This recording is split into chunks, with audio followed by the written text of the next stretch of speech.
This is the story of Saudia Flight 163. On the 19th of August 1980, a Saudia L-1011 took off from Karachi, Pakistan. The plan for the day was to fly from Karachi to Riyadh and then on to Jeddah. The flight from Karachi to Riyadh was uneventful, and at 4:06 p.m. local time, the plane landed at Riyadh. Passengers were deboarded and their luggage was taken out for immigration. After that, a sea of activity engulfed the plane. More luggage was put in the cargo hold, more fuel was added, and more passengers boarded the plane. By 5:50 p.m., the plane was ready to go. It now just had to make the short hop to Jeddah. With 301 people on board, the plane lifted off from Riyadh at 6:08 p.m. Soon after takeoff, they were cleared to their cruising altitude of 35,000 feet. The plane climbed into the desert sky. At 6:14 p.m., almost 7 minutes after takeoff, the crew were alerted to a fire in the cargo hold. For the next 4 minutes, the crew tried to identify if the warning was accurate. The captain sent the flight engineer into the cabin to see if he could spot any signs of a fire. He returned 36 seconds later with bad news. The cabin was indeed on fire. The captain immediately elected to turn back to Riyadh. They were now climbing through 22,000 feet. The first officer gets in touch with ATC. He says, "163, we are coming back to Riyadh." He probably spoke as if nothing was wrong. Pilots have a way of staying calm under extreme pressure. ATC wants to know why. The first officer says, "We have fire in the cabin. Please alert the fire trucks." As they made their way back to the airport, the fire trucks at Riyadh were on alert and ready for anything. Riyadh ATC cleared them in and gave them priority for landing. They ask Flight 163 if their engine is on fire. The first officer responds with, "Negative in the cabin." The plane was now 78 miles out. At 6:21 p.m., the flight engineer ventured back into the cabin to see what damage the fire had done. But on his second excursion into the cabin, all he saw was smoke. The flight engineer mentioned that people in the back were panicking. I mean, you are stuck in a flaming aluminum can that's traveling several hundred knots, miles up in the sky. The captain double checks with the first officer about the fire trucks. He is adamant that the fire trucks be there when they land. As the captain called for the preliminary landing checklist, another smoke warning went off. Saudia Flight 163 was in trouble. At 6:24 p.m., another smoke alarm goes off. To his horror, the captain now realized that engine number 2 was unresponsive to throttle inputs. Riyadh reassures the crew that they have fire trucks ready to go as soon as they land. A flight attendant enters the cockpit. She says that there are passengers fighting in the aisles. The situation is growing more and more desperate by the minute. At this point, the CVR picked up announcements from the cabin asking people to stay calm. The announcements were in English and Arabic and went as follows.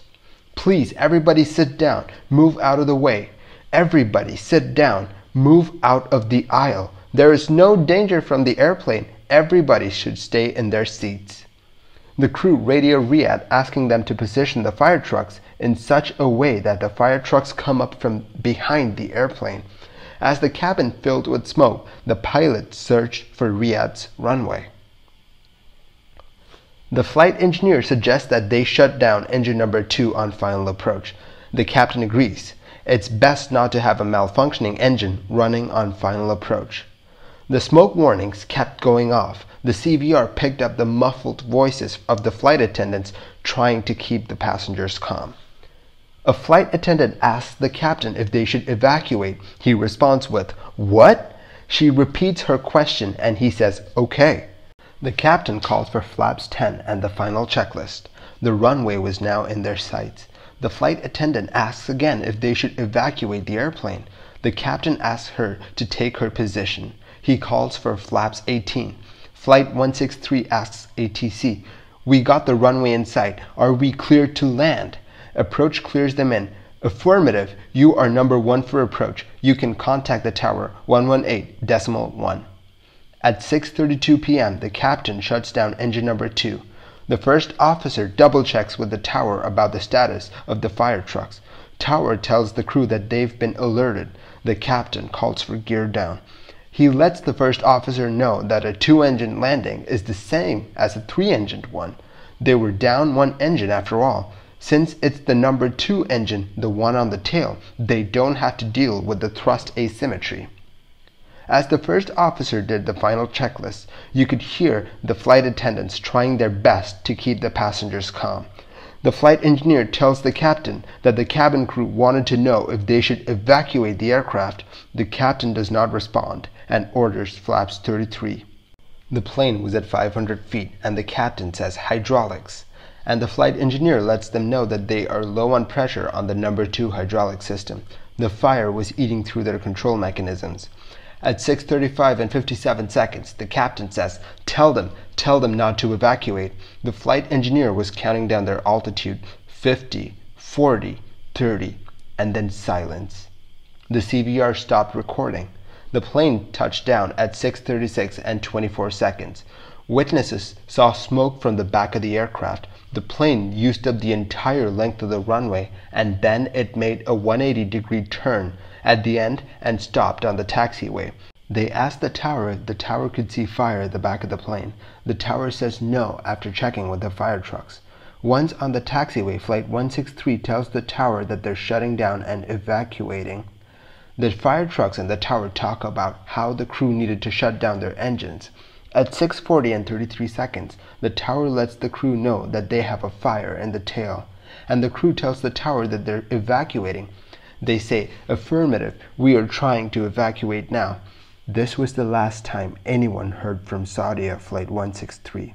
The engines were shut down 3 minutes after the plane came to a stop, but the doors still didn't open. The firefighters noticed that smoke was starting to billow out of the top of the fuselage near engine number 2. The smoke was soon followed by flames. It took the firefighters 23 minutes to get a door open. They opened door number 2 on the right-hand side at 7:05 p.m. and by 7:08 p.m. the interior of Flight 163 was engulfed in flames. All 301 people on board had died.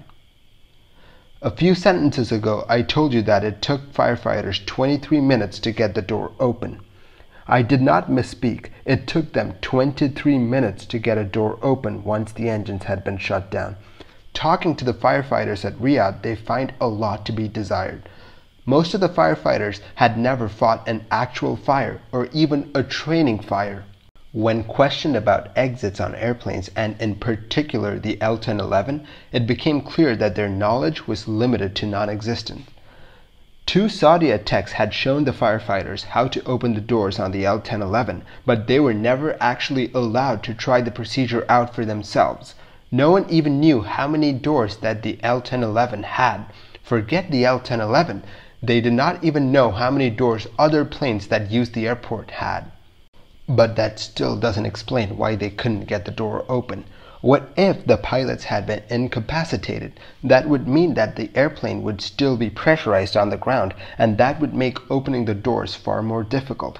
But in tests conducted post the fire, the investigators found out the pressure difference between the airplane and the ambient air was negligible.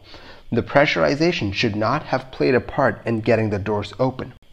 But the question on everyone's lips is, how did the fire start? With the fire all but gutting the plane, the investigators decided to set various things that are found in the cabin on fire to see what most closely resembled the fire on board Saudia Flight 163. They tried setting fire to gasoline-soaked carpets, the ceiling, the cargo compartment liner, the cargo compartment itself. The FAA even did a full-scale test to see how a fire in a wide-body aircraft would behave. During the course of them investigating the fire, they can find no fault with the aircraft. The aircraft was all but functioning in the hours before the fire. Engine number 2 went offline because fire burned through its control cables. A hydraulic line was fractured, but that was due to the fire and did not cause the fire. They zero in on 4 areas that might have started the deadly blaze: the passenger cabin, the area near the C3 cargo compartment, the area aft of the cargo compartment, and the cargo compartment itself. One by one, they eliminate each possibility till one remains. It's improbable that the fire started in the cabin, as the fire warnings did not come from the cabin. The fire did not start near the cargo compartment, as there just isn't enough flammable material there to start a fire or to sustain one of this magnitude. The fire could not have started after the C3 cargo compartment, as that's where the lavatories are, and there were no reports of a lavatory fire. These reasons are not exhaustive, but you get the idea. That leaves us with a fire that started in the cargo hold. Let's see how a fire in the cargo hold would play out. Once the fire started, the fire would make copious amounts of smoke. This would set off the B smoke detector, and then later on it would set off the A smoke detector. This is what we saw on Saudia Flight 163. There were multiple warnings of fire in the cockpit. They were staggered. All the alarms did not go off at once. This is when the flight engineer was dispatched to the cabin to ascertain the extent of the fire. He reports, "It's just smoke in the aft." This means that the fire had burned through the top of the cargo container. This allows smoke to fill the space between the cargo container and the floor of the cabin. There are grills in the floor of the cabin that lets air pass through between the cabin and the cargo hold, and you'd start to see smoke coming through the grills in the floor. The captain then recognized that engine number 2 was not responding. The cables that controlled engine number 2 were routed through the ceiling of the cargo hold, and if a fire were to break out, that's where the flames would be. The cables can withstand up to 500 degrees Fahrenheit before they fail. The cabin crew then reported that they had flames in the cabin. The flames till now were not able to penetrate the cabin floor, and it's likely that the flames took the path as the smoke. The full-scale test that the FAA did showed exactly this, and once the plane had landed, we had witnesses that saw flames between the L4 and the L3 doors and below the window line. All signs point to a fire starting in the C3 cargo compartment. But for this theory to make sense, the investigators made an assumption. They assumed that whatever started the fire was itself fully consumed by the fire.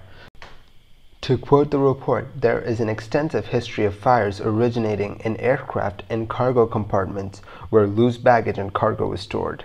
If something in the C3 cargo compartment started the fire, it's unlikely that by the time the plane landed, there would be anything left of the material. So they were unable to pinpoint what started the fire, but they're certain that it started in the C3 cargo compartment. Next, we'll look on the human side of things. According to Saudia procedures, when you get a single or double file warning, you should consider diverting. Spurious warnings were commonplace back in the day, and so crews had to confirm the fire first. It took them about 3 minutes to find the proper procedures due to the fact that the emergency procedures had been split into 3 sections: emergency, abnormal, and additional. They should have been looking in the emergency section and not the additional section. The crew's actions up to this stage were acceptable, but after this, things began to fall apart. The captain was fully focused on flying the plane. He could have asked for help from the first officer. That would have lightened the load for him. During the entire crisis, the captain should have made it clear to the cabin crew what he wanted them to do. He should have told them to evacuate when on the ground. In fact, the cabin crew asked the captain precisely this on multiple occasions. The captain also should have instructed the pilots to don their oxygen masks. In an environment like this, smoke inhalation can cause physical and mental impairment. Once on the ground, the captain should have stopped the plane as soon as possible and began an evacuation, but he wasted precious minutes taxiing. While landing, the plane took up the entire length of the runway. The plane was capable of max braking, and had the captain braked more aggressively, they could have stopped sooner and saved 2 minutes.